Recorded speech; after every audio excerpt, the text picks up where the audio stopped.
Tonight on KGW News, relief for some neighbors of Portland's ICE building. We're just regular people, and we're like collateral damage to what ICE does. What a judge ruled federal officers have to stop doing. Plus, a group putting up a fight saying an immigrant who's been detained for months is not getting the medical care he needs. And it can really get worse if we don't do something now. And as the short session draws to a close, how this new room at the state capitol played an unexpected role in compromise. We all came together, figured it out, and it was a true compromise. And later, it's win or go home for high school athletes hitting the hardwood in the playoffs. But we begin tonight with a live look at the Oregon State Capitol, where this year's legislative short session has officially come to a close. Good evening, I'm Christine Pitawanich. Before sine die, lawmakers passed bills related to transportation funding, immigration protection, and the economy, to just name a few. Catherine Cook has a wrap on the session from Salem. Governor Kotek wouldn't say explicitly which bills she plans to sign, but hinted strong support for several of them, including a high-interest loan cap and Moda Center funding. I declare the 2026 regular session of the 83rd Legislative Assembly is adjourned. Sine die. For 35 days, lawmakers debated, promoted, and eventually passed several bills.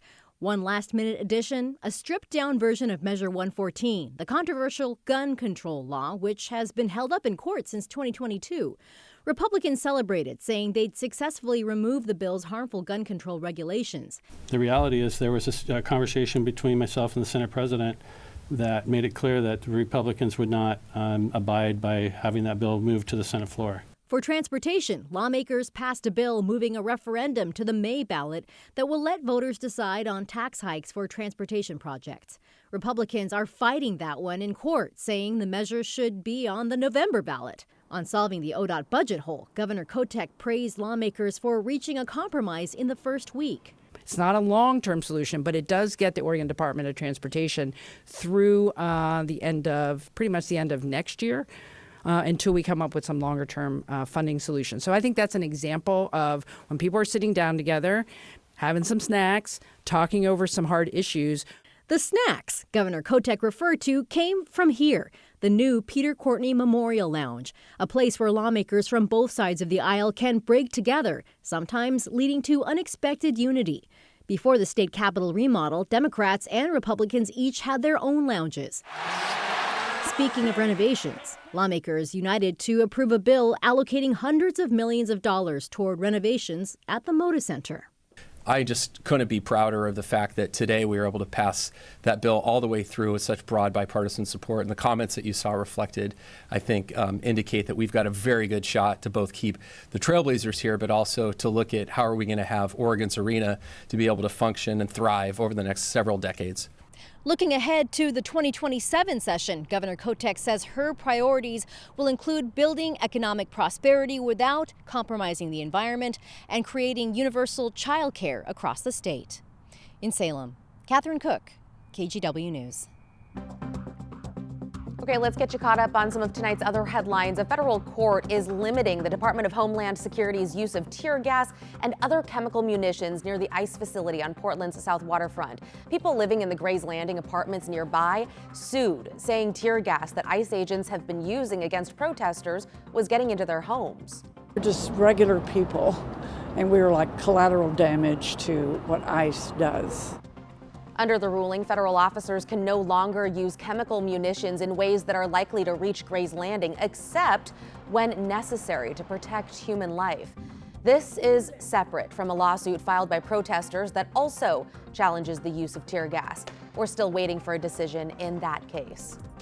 To the Oregon coast now, where a Coast Guard rescue swimmer based in Astoria has died. The Coast Guard says aviation survival technician Tyler Jaggers was seriously hurt during a rescue last Friday while responding to a medical emergency on a commercial ship off the Washington coast. It's still unclear how he was injured. The Coast Guard honored Jaggers at his bedside with the Distinguished Flying Cross, one of the highest military awards for heroism during aerial flight. Jaggers died last night with his family by his side. And an Estacada city councilor is in jail accused of assaulting a teen in his custody over several years. Matthew Blevins was indicted last week on 23 counts of assault, harassment, and criminal mistreatment. In the indictment, he's accused of assaulting and strangling a child several times, starting in 2023 until late last year. And the alleged abuse happened at least once in front of another child in the home. Okay, let's take a step outside now on this Friday evening for a live look from our Rose City Skycam. Looking nice out there. Chief Meteorologist Matt Safino here now with us for a first look at your weather impact forecast. Matt, happy Friday. Hey, thanks so much, Christine. Same to you. And things are going to begin to dry out. In fact, it's already happening. There's still a little bit of light rain around town, especially on the east side. But even downtown and out at the airport, we've got a little bit of light rain left over.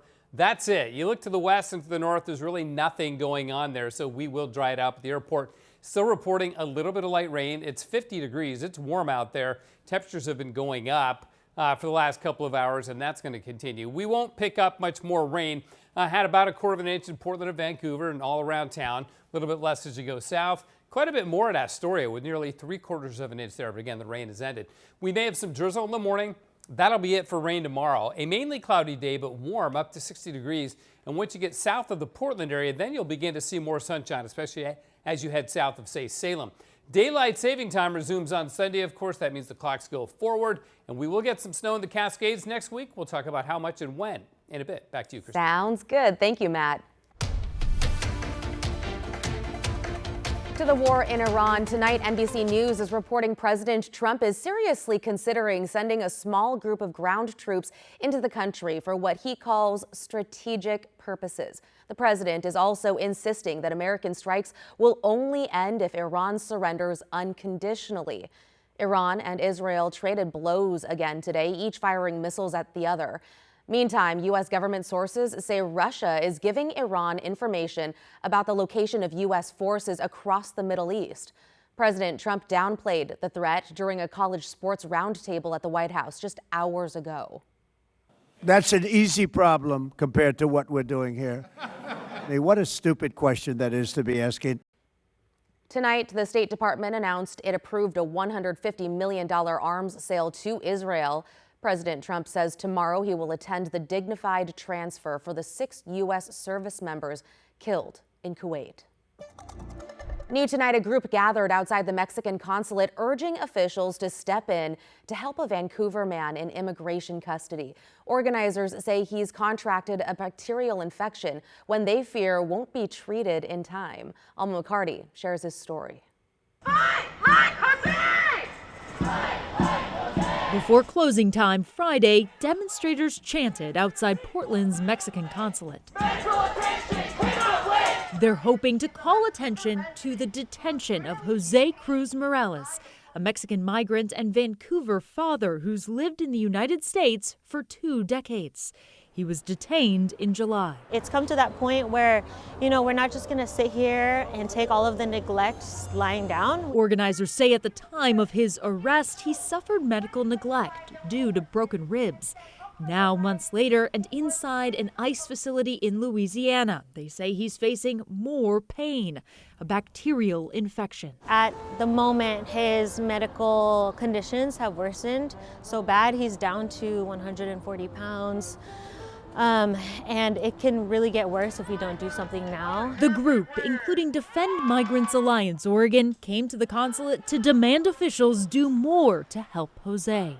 KGW reached out to the consulate directly for a comment, but as of Friday night, we did not get a response. The thing is, like Jose's story, there are so many people just like Jose. Last year, a Senate investigation uncovered dozens of credible reports of medical neglect of ICE detainees, including cases that reportedly led to life-threatening injuries and complications. Since this isn't an isolated event, this is the reason we decided to make this urgent emergency rally, because we know that we can't wait for time,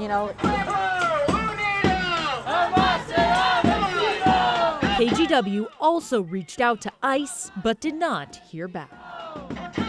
Organizers say that Jose was unlawfully deported to Mexico in January and, with the help of attorneys, returned to the United States in February, though of course he remains in detention.